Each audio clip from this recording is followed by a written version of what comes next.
बच्चों, आज हम अध्ययन करेंगे पुनर्जागरण के यूरोप पर प्रभाव। तो इसमें हम देखेंगे राजनीतिक प्रभाव क्या रहे, धार्मिक प्रभाव क्या पड़े, आर्थिक प्रभाव क्या रहे। तो सबसे पहले हम लेंगे राजनीतिक प्रभाव। हम जानते हैं पुनर्जागरण से साहित्य, कला, विज्ञान के क्षेत्र में महान परिवर्तन हुए और वे परिवर्तन मानव समाज को उन्नति के पथ पर अग्रसर करने में अति सहायक सिद्ध हुए। इसके अतिरिक्त पुनर्जागरण से राजनीतिक, धार्मिक और सामाजिक प्रभाव भी पड़े। राजनीतिक प्रभाव में हम देखते हैं कि शक्तिशाली राष्ट्रीय राज्यों का उदय हुआ। आधुनिक काल में यूरोप के विविध राज्यों में राष्ट्रीय भावना का विकास हुआ, जिसके फलस्वरूप संयुक्त यूरोप में कई राष्ट्रीय राज्यों में विभक्त हो गया। यूरोप में सामंतवाद का अंत हुआ, उसके स्थान पर शक्तिशाली राष्ट्रों का प्रादुर्भाव हुआ। राजनीतिक कार्यों में पोप का प्रभाव समाप्त हो गया। जनसाधारण में राष्ट्रीय भावना का विकास हुआ। इसके साथ ही राज्यों में राष्ट्रीय भाषाओं का विकास हुआ। शक्तिशाली राष्ट्रों के शासन में साम्राज्यवादी भावना का सूत्रपात हुआ। पुनर्जागरण के परिणाम स्वरूप जनता राज्य को ईश्वर की कृति न मानकर मानवकृत मानने लगी। इस प्रकार के राष्ट्रीय राज्यों को पोप का प्रभुत्व सहन नहीं था। हमने पहले भी देखा कि पुनर्जागरण के जो कारण रहे, उसमें एक कारण था कि धर्म युद्ध और व्यापारियों का उदय। व्यापारी नहीं चाहते थे कि सामंत व्यवस्था अस्तित्व में रहे, वो चाहते थे कि राष्ट्रीय राज्यों का उदय हो, जिससे उनका व्यापार दिन प्रतिदिन फलीभूत होता रहे और उन्हें विशेष सुविधाएं प्राप्त होने। और इसी संदर्भ में राजनीतिक विचारक भी हुए। इटली के राजनीतिक विचारक मेकियावली का जो ग्रंथ है उसका नाम है द प्रिंस। बच्चों, आप याद रखना, मेकियावली के ग्रंथ का नाम है द प्रिंस।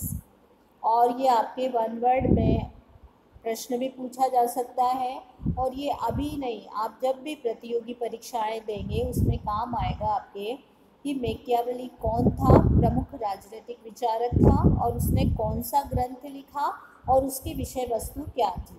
तो आपको बताना है, प्रमुख राजनीतिक विचारक था, विषय वस्तु राजनीति थी, और ग्रंथ का नाम था द प्रिंस। उसने अपने ग्रंथ में निरंकुश शासन पर बल दिया।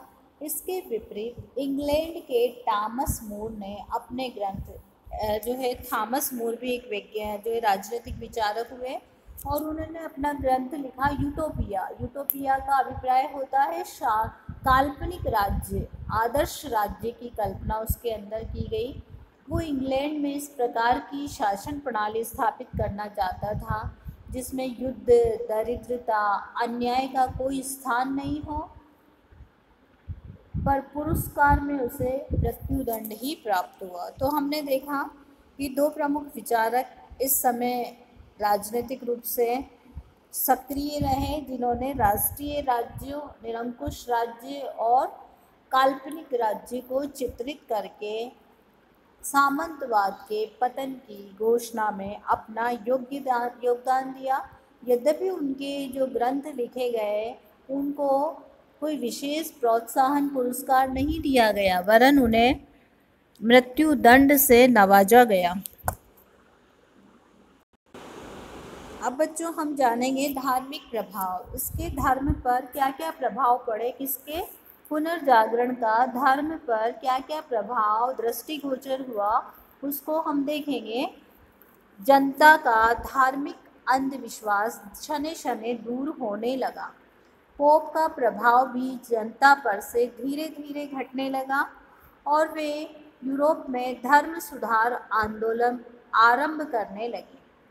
जनसाधारण अब रोम को अधिक महत्व न देकर अपने राष्ट्र को महत्व देने लगे।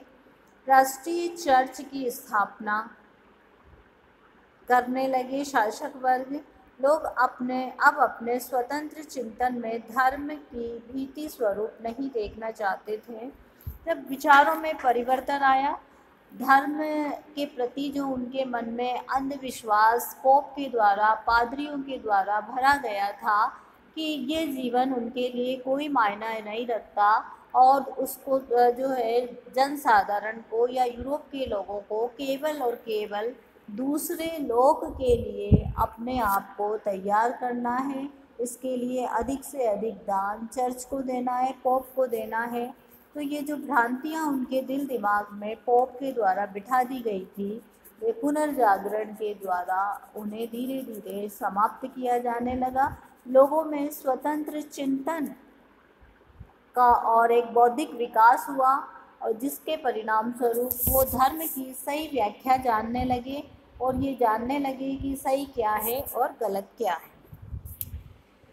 तो बच्चों, धार्मिक प्रभाव में एक बार हम और रिपीट करेंगे। जनता का धार्मिक अंधविश्वास दूर होना, रोम के स्थान पर अपने राष्ट्र को महत्व देना, राष्ट्रीय चर्च की स्थापना, धर्म सुधार आंदोलन का प्रारंभ होना। अब जो अगला आपका चैप्टर होगा वो यही है, धर्म सुधार आंदोलन। धर्म के क्षेत्र में किए गए सुधार आंदोलन के रूप में जानेंगे। और रोम का महत्व अभिप्राय है कि जिस प्रकार से अपने हिंदू धर्म में और मुस्लिम धर्म में तीर्थ स्थान महत्वपूर्ण माने जाते हैं और ये कहा जाता है कि हमें जो चारों धाम की यात्रा करनी चाहिए या हमें मक्का मदीना की यात्रा करनी चाहिए। उसी तरह पोप ये कहता था कि प्रत्येक ईसाई को रोम के चर्च में आकर दर्शन करने चाहिए। तो अब जनता द्वारा रोम के स्थान पर अपने राष्ट्र को महत्व दिया गया। आर्थिक प्रभाव में बच्चों हम देखेंगे, बैंकिंग प्रणाली का प्रारंभ हो गया। मध्यकाल में यूरोप का आर्थिक संगठन गिल्ड्स नामक व्यापारिक संस्थाओं पर आधारित था। 1453 में 1453 के उपरांत व्यापार के क्षेत्र के विस्तृत होने के कारण ये प्रथा समाप्त हो गई। इसका स्थान बैंकिंग प्रणाली ने ले लिया। व्यापारिक क्रांति का प्रसार दिनों दिन होता चला गया। व्यापारी वर्ग धनी बन गया। इससे यूरोप में पूंजीवाद का उदय हुआ। दास किसानों की आर्थिक दशा में सुधार हुआ। बाजार प्राप्ति के लिए यूरोप के देश आपस में झगड़ने लगे। इसके अलावा बच्चों हम देखेंगे, धार्मिक प्रभाव के साथ साथ सामाजिक प्रभाव भी दृष्टिगोचर हुए। मानवतावाद का प्रादुर्भाव हुआ। व्यापारिक वर्ग की समाज में शक्ति बढ़ी। मध्यम वर्ग एक शक्तिशाली वर्ग के रूप में उभरा। कुलीन वंशीय लोगों के आदर सत्कार में कमी आने लगी। जनता अब शिक्षित होने लगी। दास किसान भी अब स्वतंत्र हो गए। मध्यम वर्ग का विकास हुआ। इस प्रकार हम कह सकते हैं कि इन पुनर्जागरण के प्रभाव से जो प्रमुख उद्देश्य था, मानव जीवन को सुखी बनाना और मानव मस्तिष्क जीवन को विकसित करने वाली विभिन्न प्रवृत्तियों की ओर अग्रसर हुआ। पुनर्जागरण से होने वाले प्रभाव के विषय में प्रसिद्ध इतिहासकार डेविड सेविल मुझे लिखता है कि इंग्लैंड, फ्रांस, जर्मन के विद्वान जो अब तक यूनान के दर्शन शास्त्र, अरब के विज्ञान का शोषण कर रहे थे, वो अब बंद हो गया। 12वीं और 16वीं शताब्दी के मध्य में जो धार्मिक भावनाएं उत्पन्न हुई, उन्होंने मध्यकालीन धार्मिक प्रभुता को समाप्त कर दिया और नवीन मानव प्रवृत्तियों को मार्ग दिया।